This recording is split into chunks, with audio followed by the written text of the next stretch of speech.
AP రాష్ట్ర వ్యాప్తంగా దుమారం రేపుతున్న ఏపీ ల్యాండ్ టైటిలింగ్ యాక్ట్ పై కొన్ని పత్రికలు అసత్యాలు ప్రసారం చేస్తున్నాయని మాజీ మంత్రి వైసీపీ సీనియర్ నాయకులు బొత్స సత్యనారాయణ మండిపడ్డారు. ఈ మేరకు ఆయన విశాఖ బీచ్ రోడ్లోని వైసీపీ ఎంపీ అభ్యర్థిని బొత్స ఝాన్సీ ఎన్నికల కార్యాలయంలో బొత్స మీడియా సమావేశం నిర్వహించారు. ఈ సందర్భంగా బొత్స మాట్లాడుతూ ఎన్నికల సమయంలో ప్రజలను తప్పుత్రోవ పట్టించేందుకే ఎల్లో మీడియా ప్రతిపక్షాలు అభూత కల్పనలు ప్రచారం చేయడం వారి దిగజారుడుతనానికి నిదర్శనమన్నారు. పోటీ చేసిన 2 చోట్ల ఓటమి పాలైన పవన్ కళ్యాణ్ కు సమాధానం చెప్పవలసిన అవసరం లేదని, పవన్ ప్రసంగాల్లో వాడే భాష అభ్యంతరకరంగా ఉందని బొత్స ఫైర్ అయ్యారు. అదేవిధంగా తన కుమారుడు మరో 6గురితో కలిసి కొనుగోలు చేసిన భూమిపై తప్పుడు కథనాలు ఆయన ఖండించారు. ఈ సమావేశంలో వైసీపీ విశాఖ జిల్లా అధ్యక్షులు కోలా గురువులు పాల్గొన్నారు.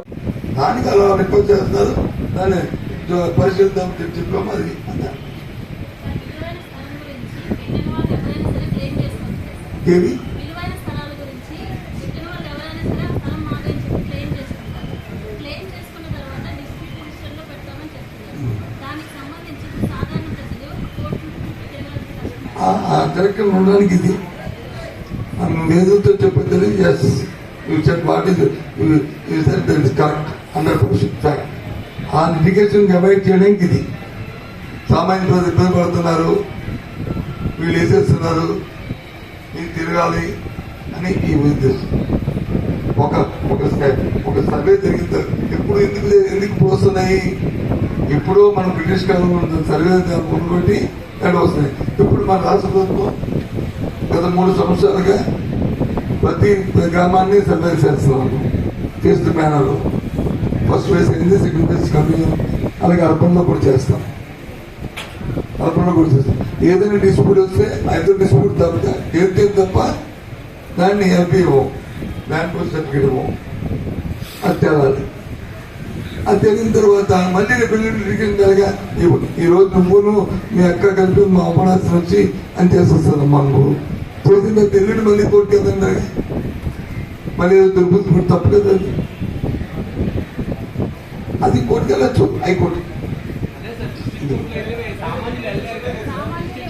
డిస్ట్రిక్ట్ కోర్టు కాదు బాబు, గవర్నమెంట్ ఎవరు చేసుకోవచ్చు. అమరావతి కాదు బాబు అంటే నీకు అదే కదా వచ్చింది. ఏమంటాడు పవన్ కళ్యాణ్ నేను మనిషితో ఏం మాడుతావు? పవన్ కళ్యాణ్ మీ మ్యాండేట్ ఏంటి? పవన్ కళ్యాణ్ రెగ్యులేట్ అథారిటీయా? అవగాహన మాట్లాడితే తెలుస్తుంది. చంద్రబాబు చెప్పాలి ఆ మాట. కొద్దిగా ముఖ్యమైన చేస్తే కాబట్టి చెప్తాం. ఏంటో నీ సంగతి ఏంటి, ఏంటో 14 సంవత్సరం ఏం చేస్తామని చెప్తాను. తెలిసి మాట్లాడుతుందని ఏం చెప్తావు? నేను భాష మాట్లాడే భాష నువ్వు అంగీకరిస్తావా? భాషకి నీ పత్రిక అంగీకరిస్తా? భాషని ప్రజాస్వామ్యం ఎవరైనా అంగీకరిస్తాడా భాషని? ఆ మాత్రం కుటుంబాలతో ఉన్న వాళ్ళు, అన్నం తింటున్న వాళ్ళు ఎవరైనా రచిస్తారా భాషని? ఎక్కడికి వెళ్తుంది? అలాంటి వాళ్ళకి వచ్చి మళ్ళీ మనం సమాధానం చెప్పాలా? వచ్చిన తర్వాత నువ్వేం చేస్తావు? నీ ఇష్టం. ఎక్కడ పెట్టారు? అది ఎవరు సభల్లో పోయి కాంగ్రెస్ పెట్టారా? నాకు తెలియదు, మరి నీకే తెలియదు. నువ్వు నాకు చూడవు. ఇది ఈ రకంగా బతుకునేది క్రైమ్. ఎన్నికలు అయిపోయాయి కాబట్టి ఇది కానీ, లేకపోతే క్రైమ్ ఇది. ఇలాంటి వార్తలు రాసి ప్రజలకు ఆందోళన పెట్టి మీ ఆశ మీది కాదు. ఎవడాలి చెబడితే ఎవడు తీసుకుంటాడు? ఈ డెమోక్రసీలో, ఈ రాజ్యాంగంలో, మన భారత రాజ్యాంగం చాలా పటిష్టమైన రాజ్యాంగం. రామోజీ ఫిల్మ్ సిటీలో పల్లెటూరులో జనాలన్నీ భూములు సేకరించారు కదా. ఇది మన రాష్ట్రం రామోజీ ఫిల్మ్ సిటీ హైదరాబాద్ సంబంధించి అన్ని వేల ఎకరాలు రామోజీ ఫిల్మ్ సిటీ ఈ రకమైన కార్యక్రమం అయిపోయింది. ఇది దానికి సంబంధించిన చెప్పు. సంబంధానికి వచ్చి అడుగుతున్నారు కదండి. పూర్తి డాక్యుమెంట్ భూములు కన్నారా, పూర్తి చేసేమన్నారు? అది ఉందా క్లారిటీ నీకు? అది తెలుసుకున్నాడు.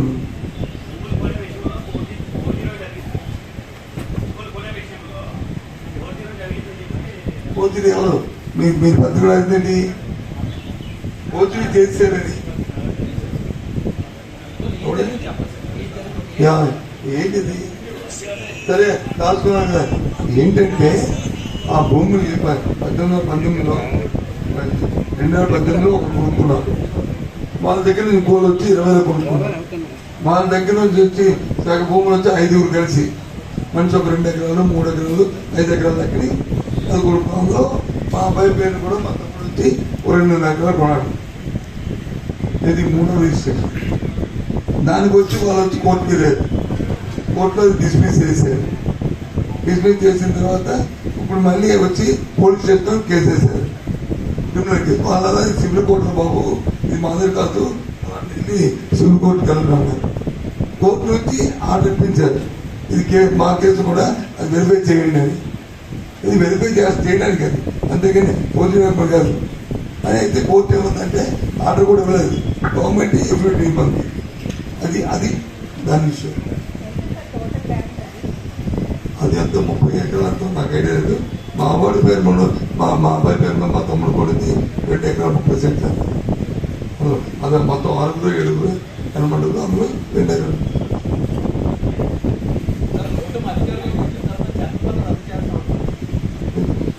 ఎవడుతానండి దగ్గర వస్తే కదా ఎవడుతాడు చేయమని ఏది చేయొచ్చు. ఇలా దానికి ఇక్కడికి వెళ్ళడానికి ఫీజు కూడా అక్కర్లేదు, ఇక్కడికి వెళ్ళడానికి ఫీజు కూడా అక్కర్లేదు. పిటిషన్ పెట్టుకోవడమే, జడ్జి గారు పిలుస్తారు.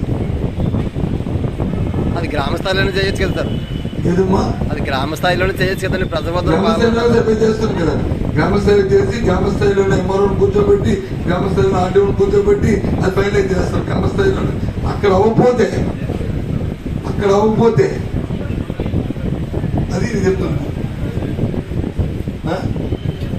ఏది అప్పీలింగ్ అలాంటి 2 years టైం, 2 సంవత్సరాల్లో అప్పీలింగ్ చేసుకుంటాం. పైదానికి లేదు, ఇప్పుడు వెళ్ళొచ్చు.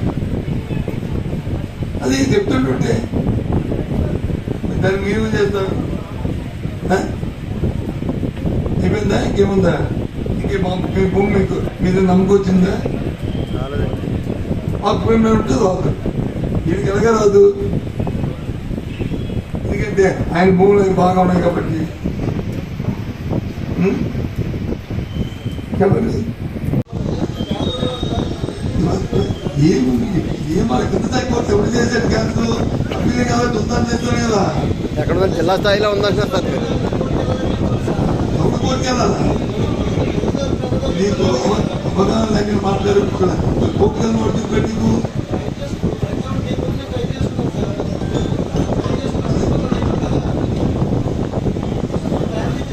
ఏంటి నీకు కావాలి, ఏంటి నీ క్లారిటీ కాదు. అలా కాదు సార్, ఇప్పుడు సచివాలయ వ్యవస్థ ద్వారా ప్రజలకు మేలు చేస్తున్నాం, ప్రజల వద్దరికి పరిపాలన అంటున్నారు కదండి. మరలా ఇప్పుడు మళ్ళీ హైకోర్టులకి జిల్లా అథారిటీకి ఎందుకు వెళ్ళాలి సార్? మరి న్యాయం కోసం మరి ఎక్కడికి వెళ్తారు సార్? నేను చెప్తుంది ఏంటి, మీరు పూర్తిగా నేను చెప్తాను, మీరు డౌట్ ఉన్నారు కానీ. అంతేగాని మీరు 10 సార్లు చెప్తున్నప్పుడు మళ్ళీ మీకు వచ్చి ఇందాక కరెక్ట్ ప్లేస్ ఇస్తారని చెప్పలేదు.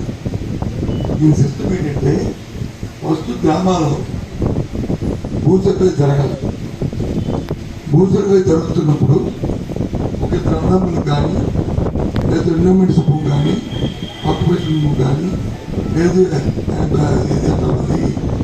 అసెంబ్లీలో వస్తుంది అసైన్ భూములు, ఎస్టేట్ భూములు కానీ అసైన్ భూములు కానీ జాయింట్ ఫ్యామిలీ భూములు కానీ ఇల్లు స్థలాలు కానీ వాటిలో వచ్చినప్పుడు డిస్ప్యూట్ వచ్చినప్పుడు సక్రమంగా ఉంటే దీని నో ఇష్యూ. ఇద్దరు డిస్ప్యూట్ వస్తే కింద స్థాయిలోని ఎంఆర్ఓ స్థాయి ఆఫీసులు వాళ్ళిద్దరిని కూర్చోబెట్టి ఒక లీగల్గా నీది వాళ్ళిద్దరి ముందే దాన్ని సర్వే చేసి వాళ్ళిద్దరి ముందే దాన్ని యాక్సెప్ట్ చేసి ఇద్దరికి కాంప్రమైజ్ చేసి వాళ్ళిద్దరు సంతకాలు తీసుకొని అప్పుడు దాన్ని వచ్చి అప్లై ఇవ్వడం జరుగుతుంది. ఒకవేళ అక్కడ కానీ ఇద్దరు ఒప్పుకోకపోతే ఈయన చెప్పి న్యాయం ఒప్పుకోకపోతే దానికి ఆ ఎల్పీ ఇవ్వడం అనేది జరగదు. అది పెండింగ్ మనీ. దాన్ని జిల్లా దాని నుంచి ఆ తర్వాత దాని నుంచి అప్పుడేం కదా ఉండదు. జిల్లా జడ్జి స్థాయిలో కానీ సర్వే అయిన తర్వాత అప్పీల్ ఉండదు. ఏది అప్పీల్ హీరింగ్ పబ్లిక్ హీరింగ్ ఉంటుంది. పబ్లిక్ హీరింగ్ అయిన తర్వాత అప్పుడు అబ్జెక్షన్ తీర్మానం వస్తే ఆ పబ్లిక్ అయిన తర్వాత అప్పుడు యాక్ట్లోకి వెళ్తుంది. ఆ ఊరు యాక్ట్లోకి వెళ్తుంది, అందులోకి వెళ్తుంది. అయినప్పుడు యాక్ట్ లేదు, పోర్సు ఇప్పుడు యాక్ట్ పోర్సు లేదు. అయినప్పుడు యాక్ట్ పోర్సు లేదు, యాక్ట్ పోర్సు లేదు. ఇప్పుడు టైటిల్ రిజిస్ట్రేషన్ అవుతుంది, అవుతుంది 100%. కల్పిస్తే దాని ప్రకారం రిజిస్టర్ చేసుకోవచ్చు. నేను నా రిజిస్ట్రేషన్ ఎలా అవుతుందో ఆ ప్రొసీజర్ అంతా కూడా మనం చెప్పాను. స్టాంపు ఇప్పుడు ఇప్పుడు ఇప్పుడు ఎవరన్నా రిజిస్ట్రేషన్ వస్తుంది. ఇప్పుడు కాదు, ఇప్పుడు ఎవరన్నాడు, ఇప్పుడు సబ్ రిజిస్టర్ ఎవరన్నా ఉన్నాడు, గవర్నమెంట్ కాదా?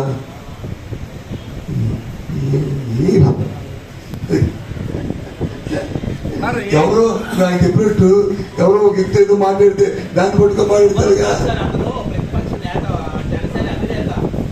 ఎవరు ప్రతిపక్షాలు, ఎవరు ప్రతిపక్ష ఆ ఒక సీట్ కూడా ప్రతిపక్షానికి వస్తాడు, ఎలాగొస్తాడు ప్రతిపక్షం ఎలాగొస్తాడు. ఆ ఒక సీట్ కూడా వెళ్ళిపోయాడు. ఈ పని ఇక్కడ ఉండండి ఎలాగొస్తాడు. రైట్ ఇచ్చింది, ఒక లెటర్ రాసే పైన ఆ లెటర్ పట్టుకుని నాకన్నాడు కరెక్ట్గా అప్పుడు వస్తుంది. అలా అడిగింది నా ప్రైవేట్ గారు నేను ఒక వాక్యం సంబంధించిన జరగకుండా అలా తీసుకొస్తాను. నేనే చెప్తాను కదా, సంబంధించిన జరగాలి, పబ్లిక్ హీరింగ్ జరగాలి, అప్పుడు వస్తుంది చెప్తాను కదా. ఆ లెటర్ వాట్సాప్లో చూసుకోండి ఎక్కడ ఉంటుంది, అది పట్టుకుని అడగండి.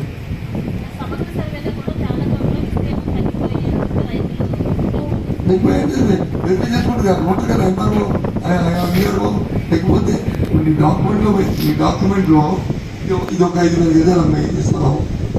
డాక్యుమెంట్లో 6,000 ఉంటుందమ్మా, పోలీసు 5,000 ఉంటుంది ఫిజికల్గా ఉంటే తగ్గిపోతే పిల్లలు తీసుకెళ్తుంటే దేవుడు తీసుకెళ్ళిపోయాడు. దేని తెలియదు కాదు, సమస్య వద్దా చెప్పండి, వద్దంటే పర్వాలేదు, అది వేరు, అది ఇంకోటి పెట్టి నమ్మకం తర్వాత వద్దంటే అదొకటి ఇంకోటి పెట్టి స్వాతంత్రం వచ్చింది. అది ఇప్పుడు ఇవాళ కింద కోర్టు నుంచి సుప్రీం కోర్టు వరకు ఉన్న కేసుల్లో 68 నుంచి 73% ఓన్లీ సివిల్ ల్యాండ్ కేసులు. దాని న్యాయమా అది, దాని ధర్మా అని కేసులు చెప్పండి సార్. ఇలాంటి రాతల వల్ల ప్రజలు గందరగోళానికి గురవుతున్నారు. మీరు ఆ పేపర్లో న్యూస్ అయితే ఇయ్యరు, మీరు అడ్వర్టైజ్మెంట్ రూపంగా దాన్ని క్లారిటీ ఇవ్వాల్సిన బాధ్యత ప్రభుత్వానికి ఉంది కదా. 100 సార్లు ఇచ్చారు, ఆ ముఖ్యమంత్రి గారు నోడుతూనే అనకాపల్లిలో చెప్పారు, ఈ చట్టం వచ్చి రైతు ప్రయోజనం కోసమే తీసుకొచ్చాము. ముఖ్యమంత్రి గారు వాయిస్తూనే చెప్పారు, తీసుకొస్తున్నాము ఈ చట్టాన్ని. ప్రజలకి రైతుకు ఉపయోగపడుతుంది, దళాలతో ప్రమేయం తగ్గుతుంది, ఇది ఎప్పుడో ఉపభూయిష్టం ఉంది అని ఆయన నోటితోనే చెప్పిన తర్వాత ఇంకేంటి. దాని ఎన్నికల ముందు దాన్ని అప్రతిష్ట పాలు చేయడానికి మీరే చెప్తారు అబ్బాయి ఇదే అటువంటి ఫోన్ చేస్తారు, ఆ చేస్తే మన ప్రజలు అంటారు